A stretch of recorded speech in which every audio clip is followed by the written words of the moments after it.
This is the Scenario Radio Show. Real talk with a playlist. Why are we not often taught anything about relationships as it equates to happiness? Like, and maybe I'm wrong. Is there somebody who was taught something about a long-term love relationship and someone told you this, that's the key to your happiness, or this will improve the quality of your life in some kind of way? Happy wife, happy life. When I think of like a phrase that I've heard, that's about the only thing that I can remember ever hearing anybody say about happiness and long-term love relationships. So there's a book called Outwitting the Devil by Napoleon Hill. And in that book, I recommend you read the book, whether you're religious or not. It's really not about that. It's really about this very in-depth conversation that he goes through, asking himself questions and answering them through the entirety of the book. And one of the questions that he poses is, how did you accomplish so much? As he's in this interview back and forth with the devil. And in it, he says, well, it was because you avoided one of the greatest traps that I have for men, which is that of the opposite sex. He said, well, how did you do that? He said, it's because you created a mastermind alliance with a woman who was your equal. And so he supposes that by having masculine and feminine energy balance, by having her nurturing, by having the things that generically, it was written in the 30s, actually, this book, ascribed to women in working together with what we generally ascribe to men, that to collectively their thoughts can emerge, it cannot emerge in the absence of the other. And so while it's not that you can find happiness, it's that you can find more understanding, insight, information, clarity when there are cooperative forces working together that sort of harness different types of energy. And so I think I read that book 6 or 7 years ago, and it, for no other reason, it made sense in terms of avoiding, extramarital relationships. But in addition to that, the idea of not engaging my wife from the standpoint of what can we create, not what do you want me to do, and I'll just do that to make you happy. You just do what I want to make me happy. And it's this trade-off versus this organic, collaborative that we both come to the table, clear everything off, and what can we put on the table? What can we work collectively to try and build and create together? And really, that restructured some of my thinking around traditional old Arkansas male views about how. He said you're not gonna find a perfect woman. Settle like that. Just give in whatever. Just find somebody and then work it out. I think that's one of the worst advice possible. That's kind of real to a certain extent. Maybe he didn't explain it right, but I'm kind of with my tight nut man over here. It's kind of real though. I guess I was going to ask you, what didn't you like about it? I guess where you are, I want to get personal with you, but what didn't you like about that comment that he gave you?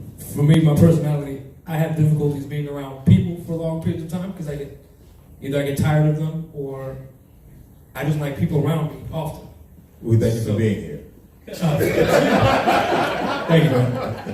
I like you. All right. So, yeah, I just get tired of being in the presence of even my own family.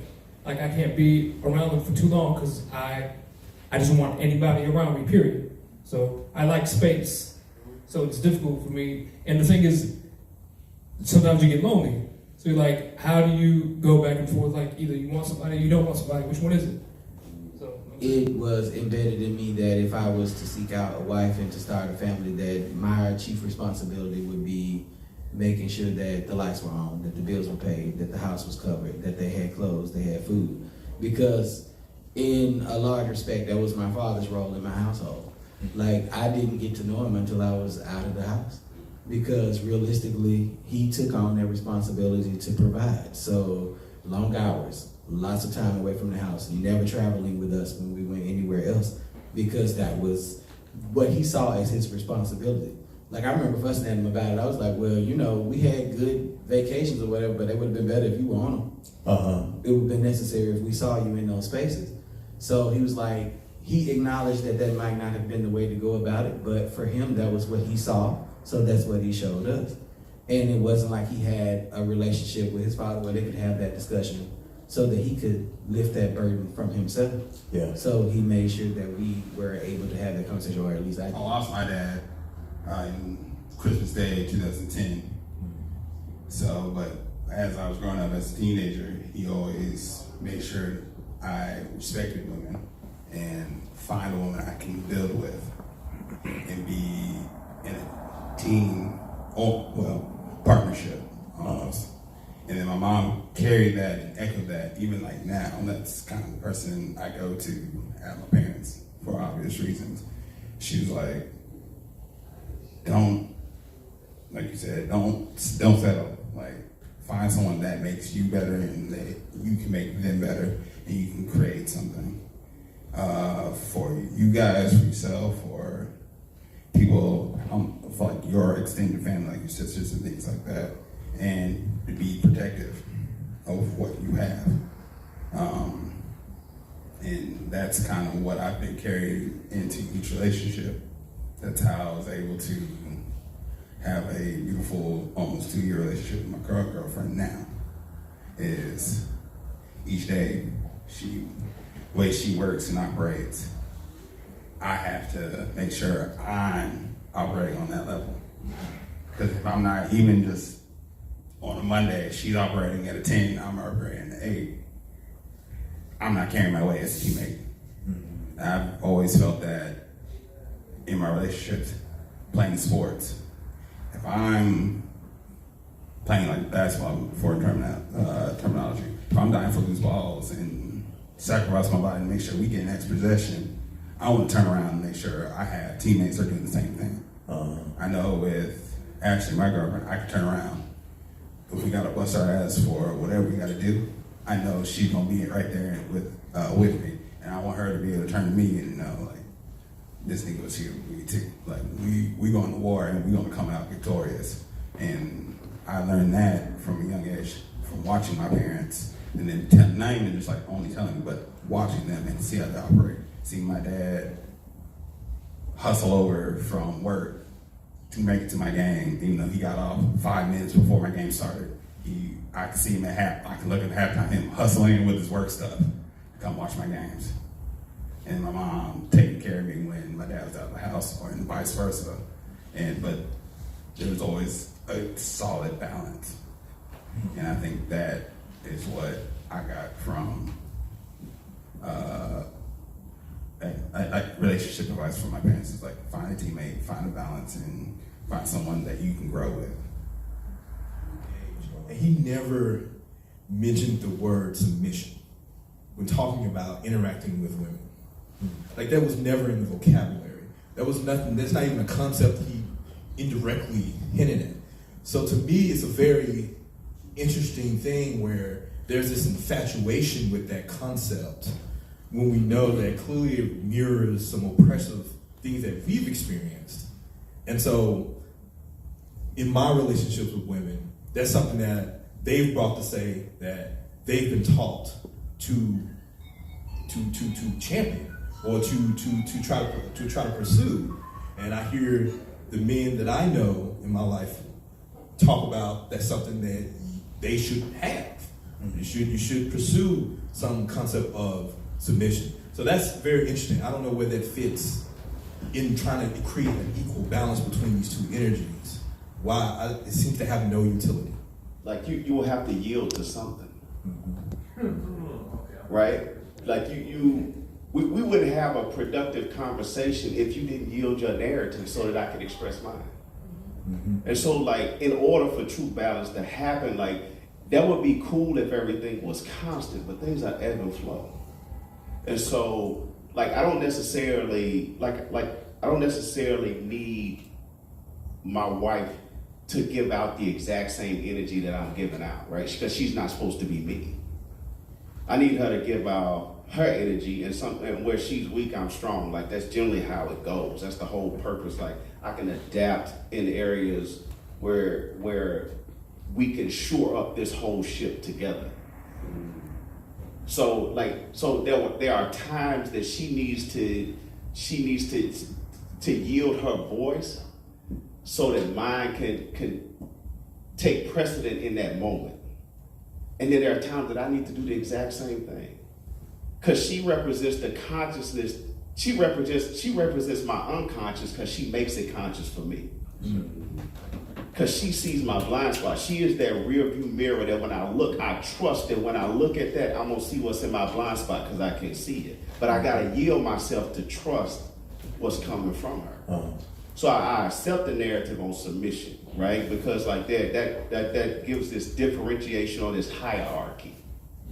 But like things cannot truly exist in a partnership if I don't know when to yield my voice and when to assert myself. Like that is the dance that you are in when you are in a relationship. Have you surrendered to your mate? What I mean is, do you feel 100% that you have surrendered to your design and your call? It's gonna be hard to walk through our life to even understand what submission is if you feel like you first have to submit to yourself or whatever, your ideology, what you believe in. It's a surrender thing. It's a surrender process that you must go through first. I get the idea of the ant and the bee. The ant, digs holes in the ground for the trees to get water, and the bee pollinates. Everything has a design. And I like to ask every man this. Are you 100% sure that you have surrendered and submitted to your own design? And I think when this brother right here talks, I think some men, when you meet them, they're in purpose or they're in mission. And I think that it's easier when you're in mission that your mate follows you because you are bringing all of you to the table and not just the leftovers.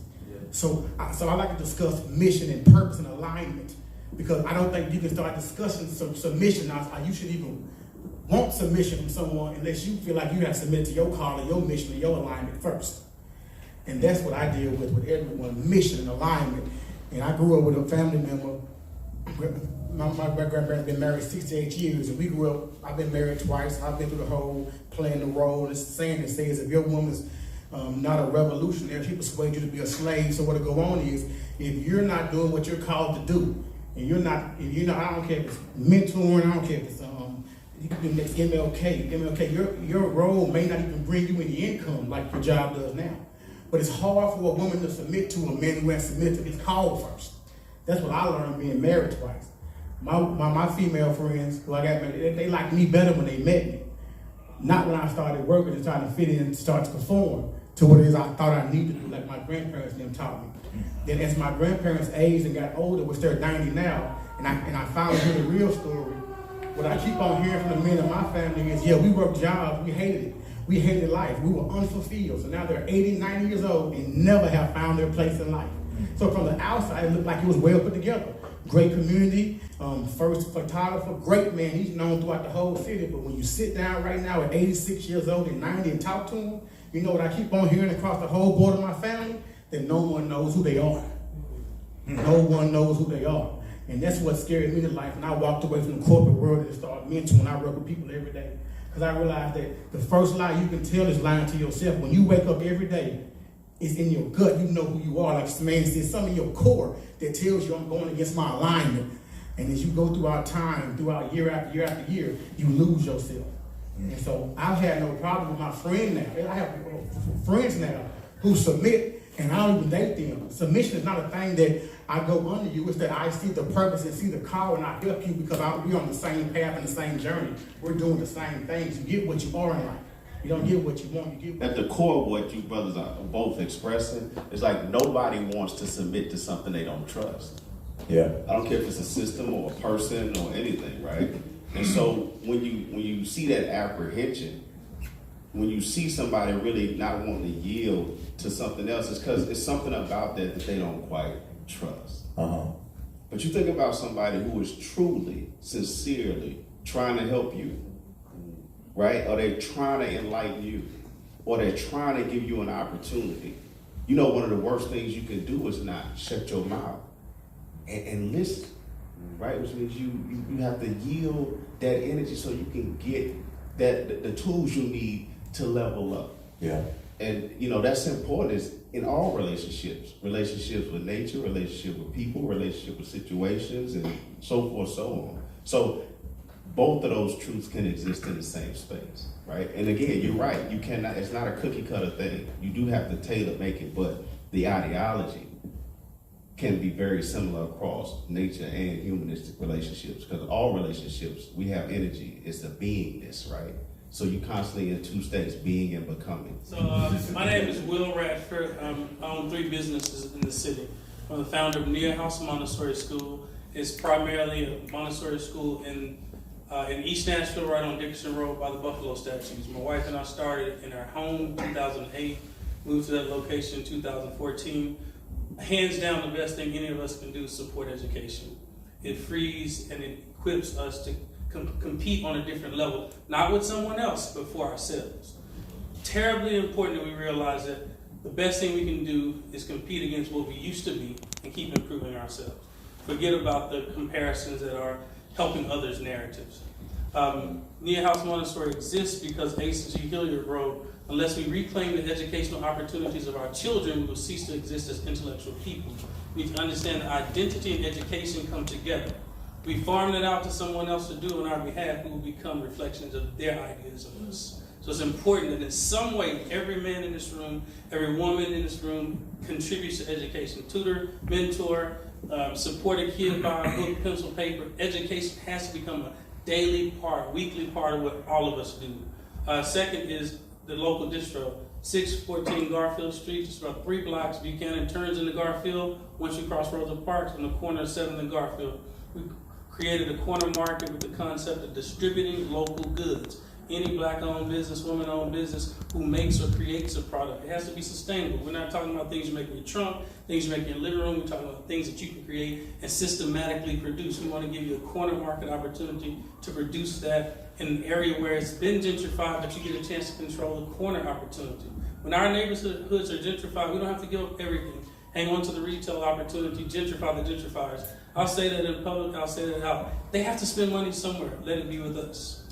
Second, the last thing is I'm an architectural engineer and work with the airport on building a hotel. It's imperative that you know what's happening in Nashville, specifically at the airport, and all the opportunities. If you're a painter, you know a painter, drywall, concrete. They lay millions of dollars of concrete at the airport every single year, just repairing runways. Black men have been masons and concrete artisans for the longest. If you know somebody, try to get them connected to the airport. It's over $1 billion now, and it's a strong pipeline of work for our community any way you can connect.